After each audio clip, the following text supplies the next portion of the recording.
क्यों गांधारी देखना चाहती थी अपने ही पुत्र को नग्न।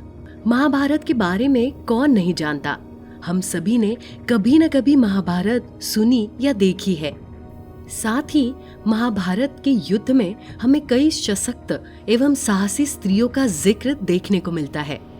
इनमें से एक है गांधारी। गांधार राज की राजकुमारी होने के कारण उनका नाम गांधारी पड़ा। गांधारी का विवाह धृतराष्ट्र से हुआ। गांधारी एवं धृतराष्ट्र को 100 पुत्रों की प्राप्ति हुई, जिन्हें हम सभी कौरव के नाम से जानते हैं।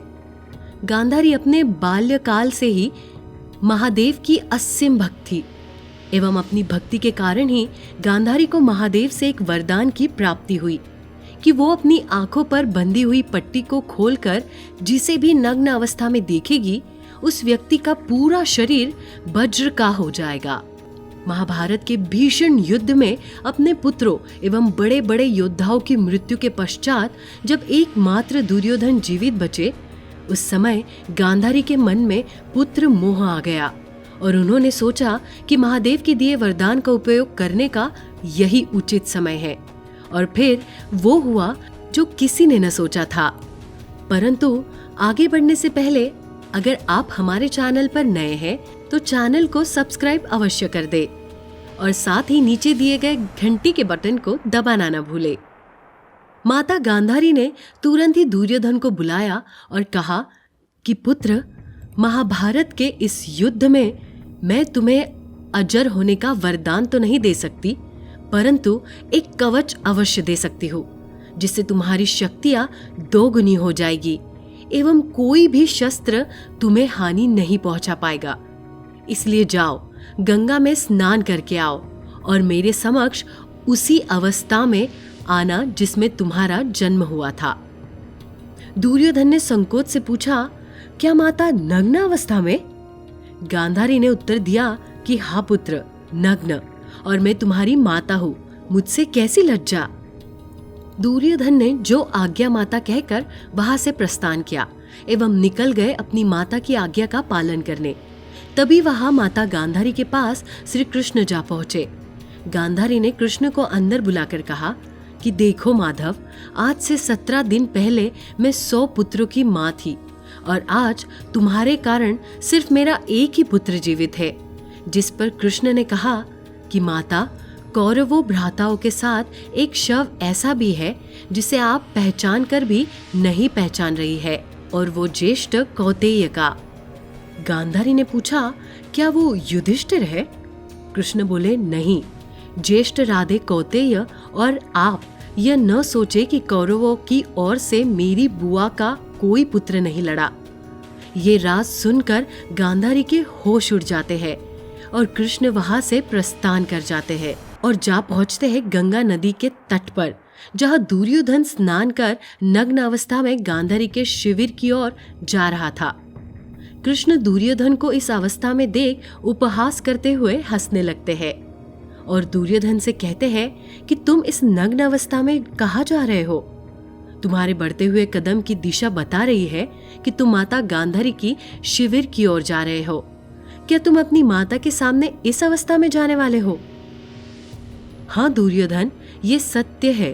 तुम्हारी माता ने तुमको बचपन में इस अवस्था में कई बार देखा होगा, परंतु अब तुम वयस्क हो और इस अवस्था में कोई अपनी माता के सामने ऐसा जाना उचित नहीं है। ये तो हमारी भारत की संस्कृति में नहीं आता। इस प्रकार के कई कटाक्ष बोलकर श्री कृष्ण वहां से चले जाते हैं। दुर्योधन को कृष्ण के कटाक्ष हृदय पर लग जाते हैं और वो केले के पत्तों से अपने गुप्तांग को ढककर माता गांधारी के सामने पहुंचता है और कहता है कि माँ, मैं स्नान करके आ गया। गांधारी कहती है कि मैंने तुम्हारे भाइयों को तो नहीं देखा, परंतु आज तुम्हें अवश्य ही देखूंगी। और फिर गांधारी आंखों से पट्टी हटाती है। तब उनकी आंख से दिव्य रोशनी निकलकर दुर्योधन पर पड़ती है, जिससे उसका पूरा शरीर वज्र का हो जाता है। परंतु तब गांधारी देखती है कि दुर्योधन का गुप्तांग एवं जांग वाला भाग ढका हुआ है।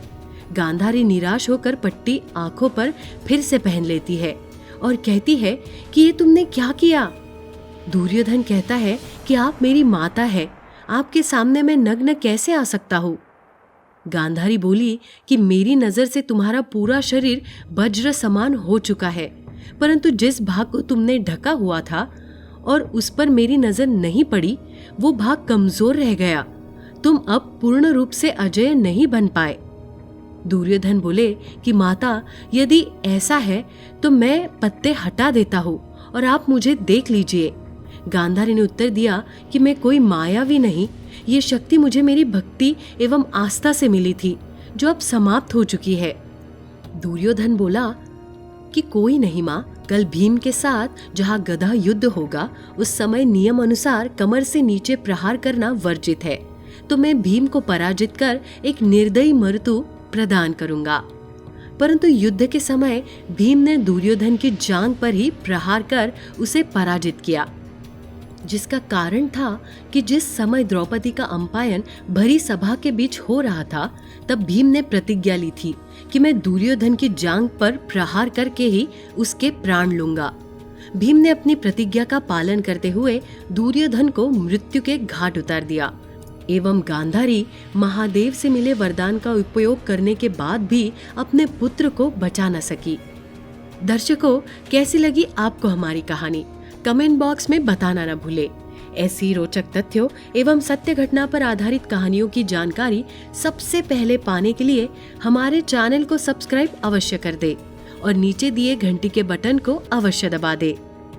साथ ही यदि आपके पास भी किसी भी देवी देवता से जुड़ी कोई सत्य घटना है, तो आप उसे डिस्क्रिप्शन में दिए नंबर पर हमारे साथ साझा कर सकते हैं।